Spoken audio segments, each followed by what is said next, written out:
Taiko drummers here. If you guys can all give them a warm welcome.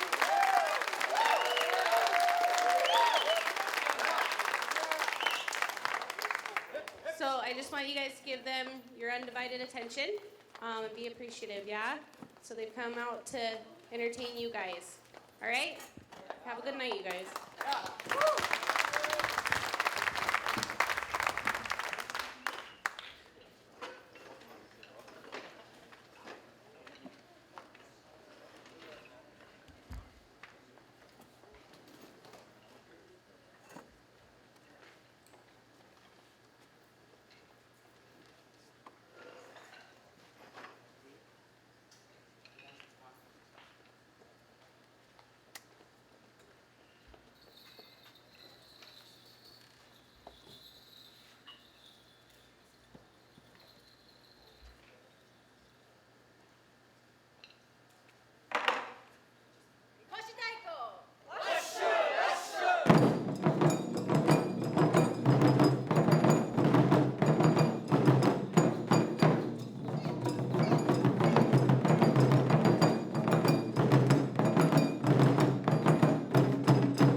Minasan konbanwa.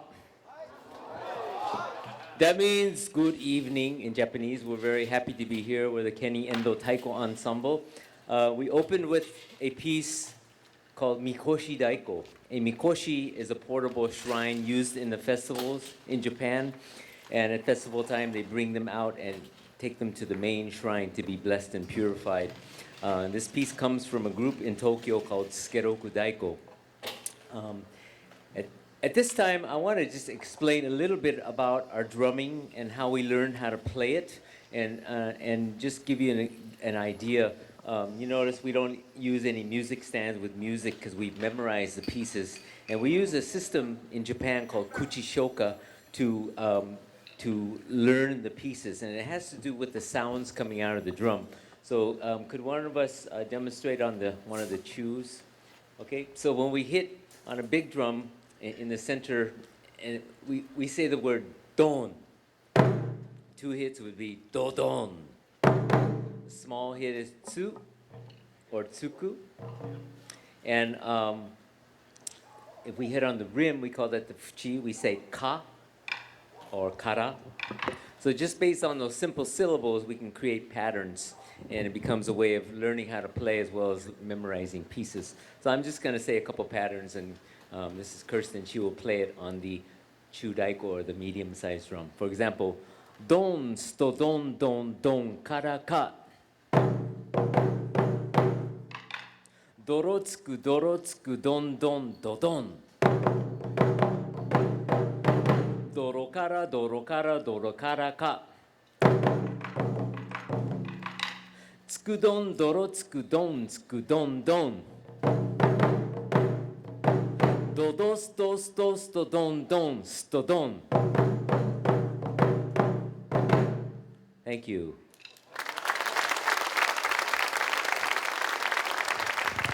And these smaller drums, we actually use a different sound when we hit in the center. This is a drum called a shime daiko. It's a tighten drum you can see with ropes. Comes from the verb shimeru, which means to tighten. This is Eric. When we hit this drum, we say ten, or 2 hits, te-ten. Small hit is the same as the big drum, tsu or tsuku. And we don't usually hit on the rim, so there's no ka or kara sound. So I'm going to do the same thing. I'm just going to say some patterns off the top of my head, and Eric will play it on the shime. For example, ten tere tsuku tsuku ten ske ten. Ten ten tere tsuku ske ten tsutetsuku. Teru teru ske ten teke ten tere tsuku. Ten ten teke ten ske ten ten. Teke teke tsuku tsuku ten tsuke ten ten. Thank you.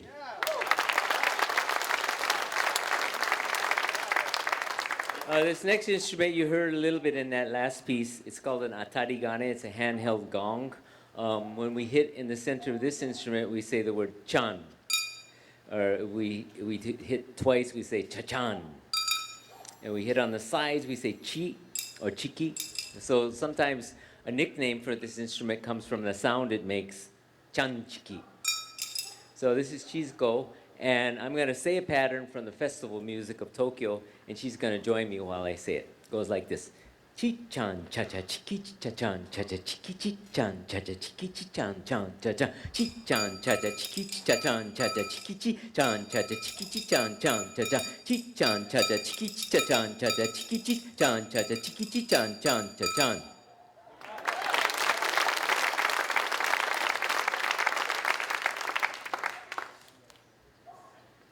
The last instrument I'm going to introduce right now is called the shinobue.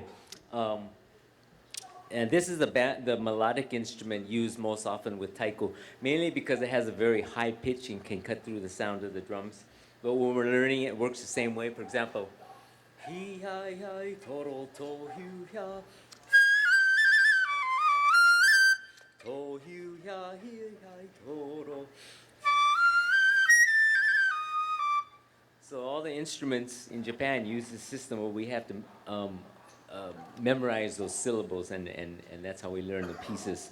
I think we'll do the nagabachi later. I want to demonstrate something from the Kabuki Theater, but we're going to do our next piece right now, which is, it's actually from the group Sukeroku Daiko of Tokyo also. There's 3 short pieces. The first one, Oroshi, is an introductory piece. It has a lot of drum rolls. The second piece is called Shiraome Taiko, and this is a slower piece, and this describes the white plum blossoms as they blossom in the middle of winter in Tokyo. And the third piece is called Matsuri Daiko. Matsuri means festival in Japanese, and this describes the fast pace and excitement of a Tokyo festival. Please enjoy.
Hello.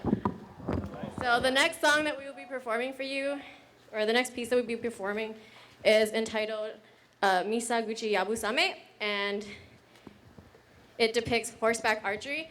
So through the beats and through the movements of this song, please imagine a bunch of horseback, people on archers on horseback,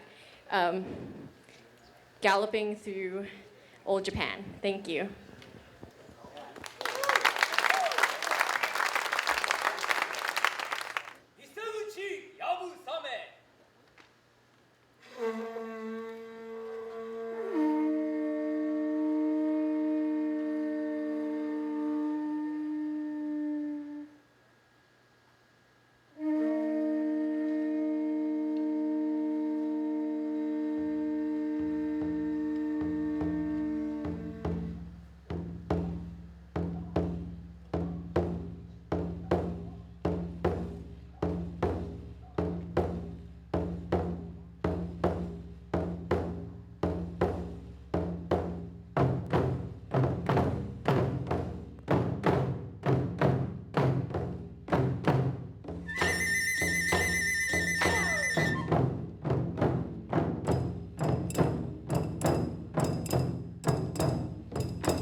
You guys having a good night so far?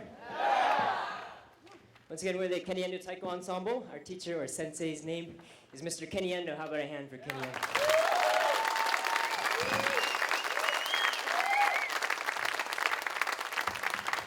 We like to do some donation performances throughout the year, and we were talking over dinner tonight, and I think it's been almost or over 10 years that we've been coming here, sharing our art of taiko with you folks. And we always love coming for the food. You guys treat us so well. The food, the hospitality, the aloha. We really appreciate it. And we have a good time here.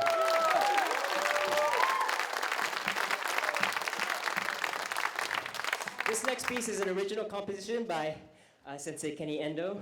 This piece is called Clarity. It features original melody on the bamboo flute and various solos on the drums. This is Clarity. Thank you.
Thank you very much. We're going to do a couple more pieces for you, but before we do this next piece, I want to do something that I was planning to do earlier to show you some sound effects that happen on this big drum. Traditionally, these drums are used for accompaniment for dance and theater, in folk music, in festival music. In the Kabuki theater, if you were sitting in the audience, and that area was the stage. To the left side is a room called the Kuromisu. And during the play, this big drum called the Odaiko does special sound effects having to do with the weather or the geography or the feelings going on. And we're going to demonstrate a few of those sounds. The first one is called Mizu no Oto, the sound of water. So if there's a scene in the play near a river or a stream, any kind of flowing water, you'll hear this in the background.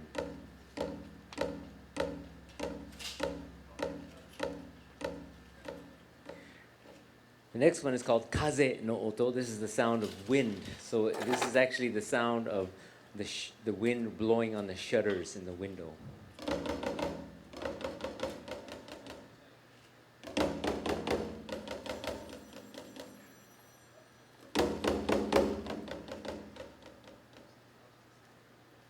And the next one is Nami no Oto, which is the sound of waves. So this is if there's a scene near the ocean or seashore, this is the sound of waves building up and crashing.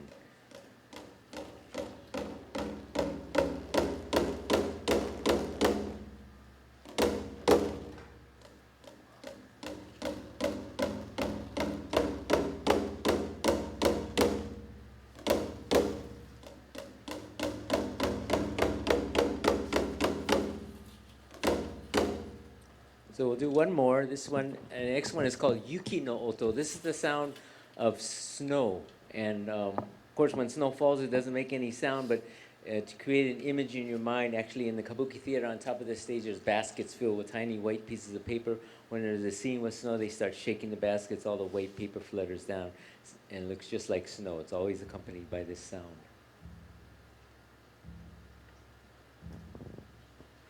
If it starts snowing harder, we play faster. To show a snowstorm.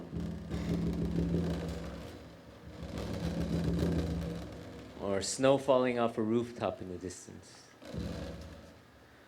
So I like to demonstrate these sounds because when you visit the Kabuki theater, I'm sure some of you will or maybe already have, you can hear these sounds, but they're in this room and the audience can hear it, but you can't actually see them doing it. And the second reason I like to explain this is to show you that these drums don't always have to be played loudly. Most of the time you hear taiko, it's very exciting, very dynamic, also very high volume, but they can be played very softly and express many things. So this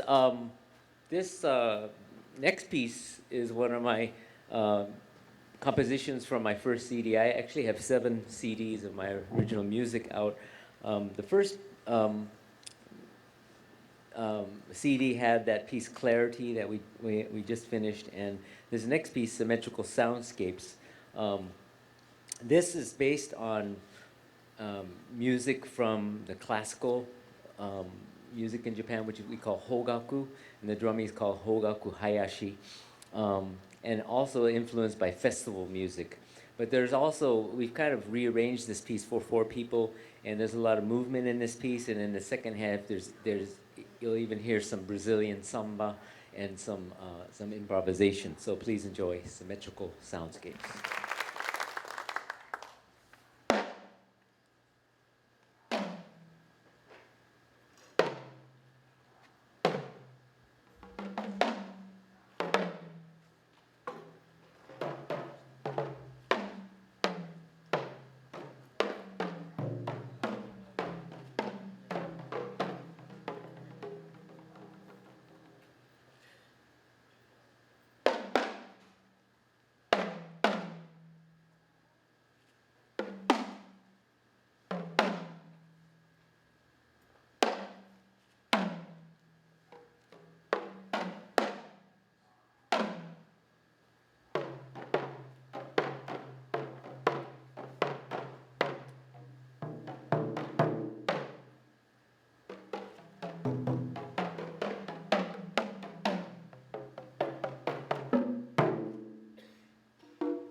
Thank you very much. We actually have one more piece we're going to perform for you.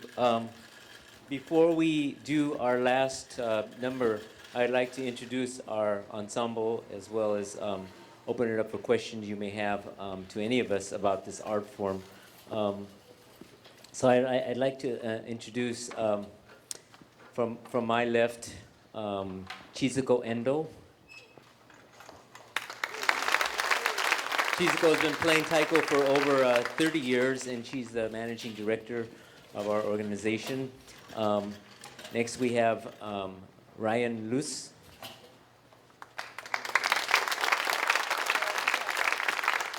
Ryan's one of our younger members. He just graduated from high school, but he's been playing since he was about 5 years old. Next, we have Brianne Tamae.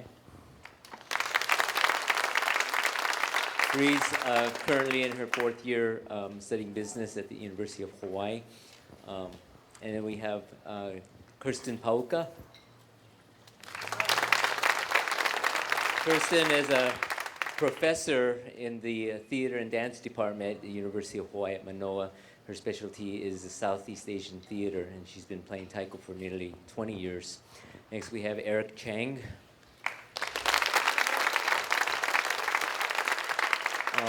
Eric came to Hawaii to study with us. I think it was in 2003. He came on a fellowship program. He's actually an electrical engineer by trade. And so he was going to come over here for a year. And then after the end of that year, he quit his job and he said he wants to play taiko. So anyway, he's still with us. And then we have Noel Garcia. Noel's been playing taiko for many years, originally with a group in Las Vegas called Kane'ohe Hawaii. And Noel just got back from Japan teaching on the JET program for 3 years over there. And Sean Ibanez. Sean is actually an artist. He was teaching art for many years, and both Sean and Noel recently came to Hawaii on our fellowship program too to study and work with us for a year. Did I get everybody? Okay. Before we do our last piece is called Yodan Uchi, but does anybody have any questions, not just to me, but to any of our members about our, the art form, the instruments, anything? Yes, please. I want to know what you guys keep saying. Is there a way to keep count or something? I don't know. I keep hearing the same words being said. Okay, we're doing 2 types of vocalization. Early on, we were doing some vocalization that sounded like ooh, you. That actually comes from the theater in Japan, No theater and Kabuki theater. That's called kakigoe. But the other kind of voice vocalization we were doing is called kiai. Things like asuria, suria. To me, it has three reasons or purposes. Externally, it's to show our spirit. Internally, it's to keep our energy together, put our energy together, and it's also a musical cue sometimes. And so sometimes that kiai is set, or we say it at specific places. Other times it's totally ad lib. Like in this last piece, it'll be more free form. Anybody else have any questions? Not just to me, but we have a lot of people up here. Yes. What are the drum skins made of? Out of cow skin. Yes. What about the drums themselves? What are those made out of? The ones from Japan, which are all these medium-sized ones that are sitting at an angle, they're from Japan, and the wood is called keaki. I've heard it's kind of related to elm or maple. And the drum in the center is actually, we made that one, that big one. It's made out of an oak barrel, a wine barrel. And there's a couple other drums here that were also made by a maker in California, made from barrels also. But yeah, that's mainly, the main type of wood is keaki from Japan. That's the premier hardwood over there. Yes? The wrapping? Yeah, well, I'll describe all the pieces, but first of all, this wrapping is called sarashi, and it's mainly to give support in this area. You know how like when you lift something heavy, or like weightlifters, they put something around here to support themselves in the midsection? That's the idea between it. It's about a 10-meter long piece of white fabric that we wrap around ourselves. The footwear is called jikatabi, and then the pants are called nagapachi. This vest-like thing is called donburi, and actually a lot of craftsmen wear this kind of costume, and they would be wearing a shirt underneath, and these wristbands are called tekko, and the headband is called a hachimaki. So that, and sometimes we would be wearing hapis, but we're just not using those today. Does anybody else have any questions? Yes, sir.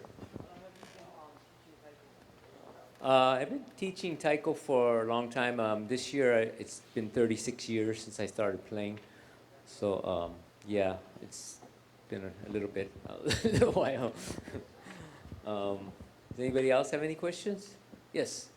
So, your fellowship program, you fly from all over the country, or you come from Japan? Mostly, we've had a couple of people from Japan, but mostly from the U.S. mainland.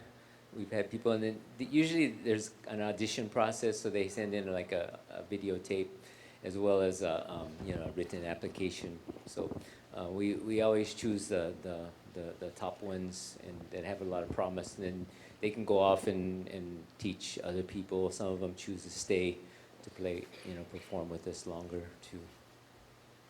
Anybody else have any questions? Yes. How did you get started, and what was your purpose for wanting to?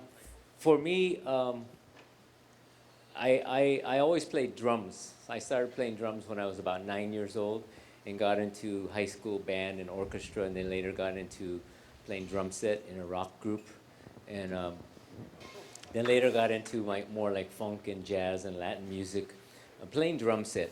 And it wasn't until I was in college that I discovered taiko. And there was something about it, and it was part of my cultural heritage, but it was also something about the sound of the drum, these drums in particular, that reaches you really deep inside. And so as soon as I saw it, I knew I wanted to do it. And so it's basically, as soon as I saw it, I said, oh, I got to do that. And I've been on the path of learning it ever since. And it's a never-ending path, because the more you learn, the more you find out there's little to know. But it's actually, I found my kind of a purpose in doing this. It's something to focus on. So it's been a good thing for me. Yes. I got a question for Eric. Seems like you had a career being an electrician, but I guess you took this over to, what was this? Was it a passion, and how does it make you feel like to do something that you seem like you really enjoy? Yeah, I mean, I'm only, I'm turning 34 next month, but feels like another lifetime ago, electrical engineering.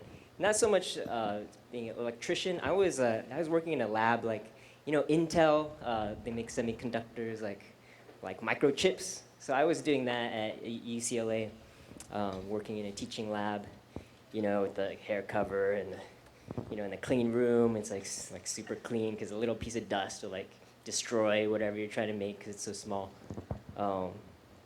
And it wasn't until college, like Kenny Sensei too, that I saw Taiko and really got into it as a college student. And I found myself,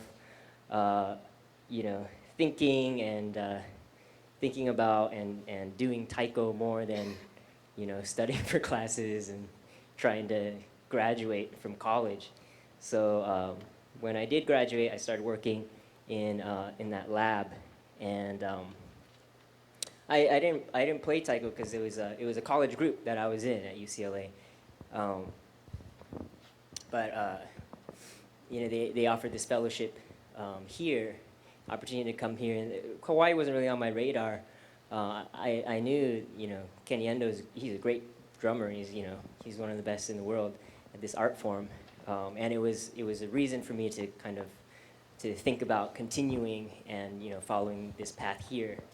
I have a day job, but it's in the arts now. I work at the East West Center in the arts program. It's right near UH Manoa. But I mean, I like engineering. I like the science stuff, but I can't say I miss it. I kind of found like a calling, to do this. Like I know this is going to be a big part of my life. Maybe I'll go back into engineering at some point. Who knows? But the longer you're out of it, the harder it is to get back in. But I feel like right now I'm content doing this. Like I found something that really speaks to me. And I think for all of us, that's an important thing to find in life, and to really pursue your passions. Thanks for the question.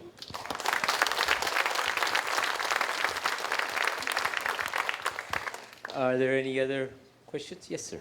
So I'm thinking, folks have traveled around the world. What different places have you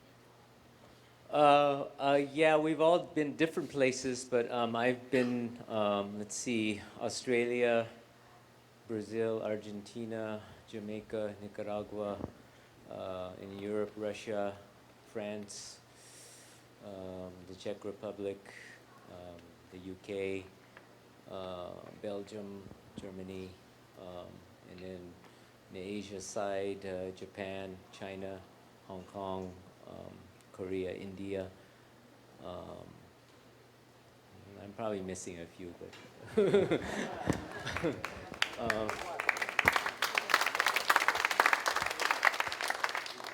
yes. Okay, I like to thank all you guys for coming out every year. But I'm just curious, what got all your students involved? Okay, I'll let everybody speak a little bit about why they started playing taiko, because our time is fine. We could stay for a long time, so no problem. We'll start with Kirsten. Okay, I started taiko when I saw Kenny Endo perform, and my background had always been in martial arts and in dance, so when I saw taiko, it kind of spoke to me through that aspect.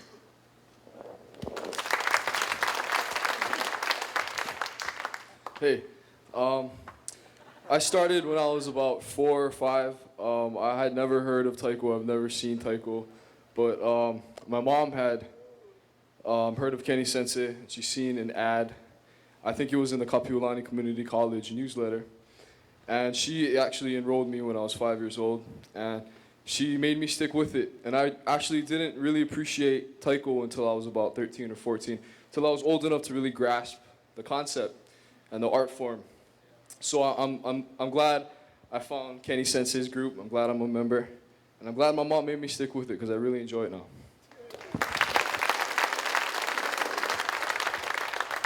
Hey guys, what's up?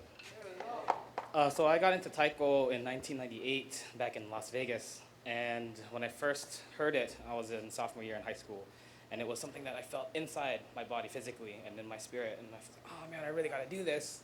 And so I just kept going at it. I thought it was just cool until it became something that was an emotional kind of attachment. And then I started investing my time, and it's like when you keep, thinking, waking up and going to sleep thinking about taiko, you just want to do it. Then after going to Japan, I was like, oh, I really want to up my level of skill, so I decided to come to Hawaii to work with Kenny Sensei. So that's what I started.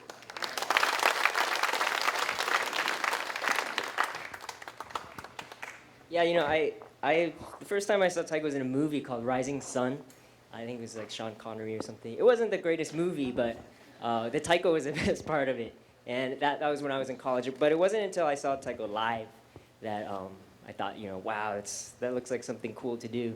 But I was never really, I didn't know that I wanted to play taiko like Kenny Sensei did. I just knew I wanted to check it out more, to just watch it.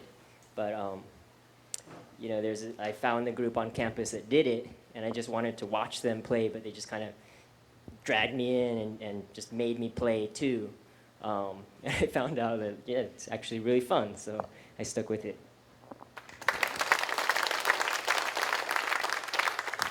Evening. I started drumming on Western trap kit, doing jazz and rock and roll and stuff like that, heavy metal and whatnot, when I was 16. And when I was 17, a friend gave me a CD of Kodo, which is another really famous Japanese group, and I really liked the rhythms but never saw it. And then 5 years later, I actually got to see it live, and just the impact of the drums and the physicality. It wasn't just sitting behind a drum, it was moving around. It was just really intense. And so when you feel that really deep inside you, it kind of awakens your mind to your body. Like, you feel everything at once, and it's just really kind of opened things up for me. So I decided then and there, when I was 21, that I was going to do it. And then a couple years later, I went to grad school and managed to fall in with the group. And then, thanks to Kenny Sensei, here I am.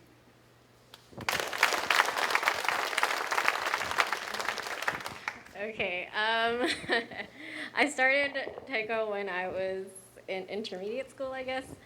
The main reason is to show my sister that I could do it. My younger sister, I could be better than her. That's mainly why I started. I thought I was just going to play for a little while and show her that, hey, I can do it too. I can be better than you. But I stuck with it, and it's a really great stress reliever for me, and allows you to express yourself in a lot of different ways. And the art form is just amazing, and there's so much to learn from it. So, yeah.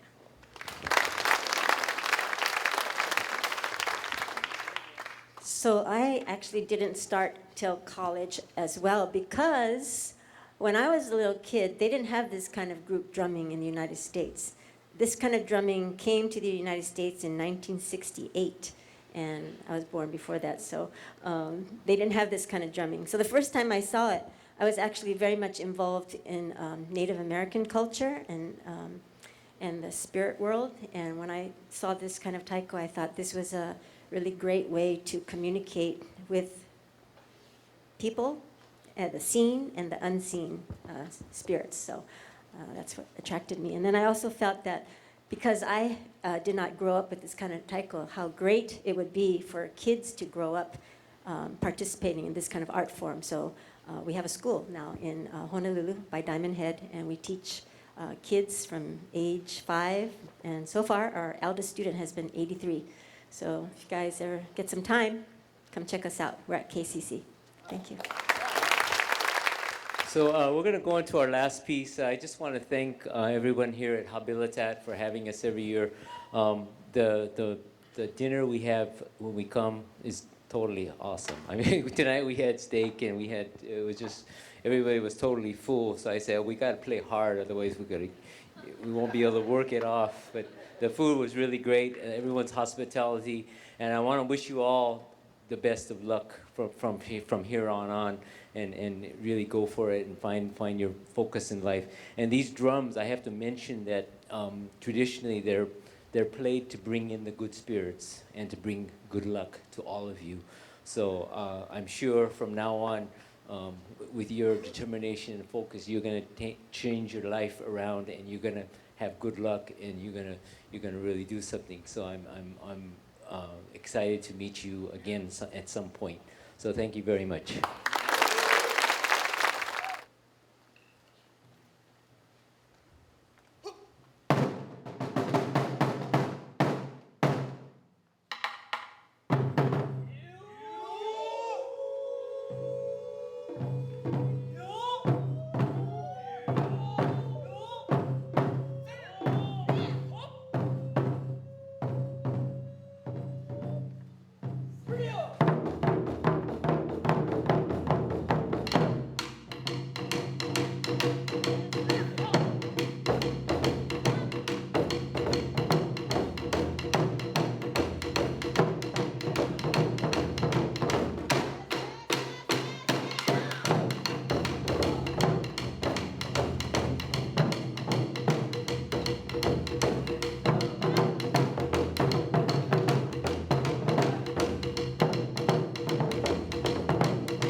Well, that was amazing, right? So can we give him another round of applause?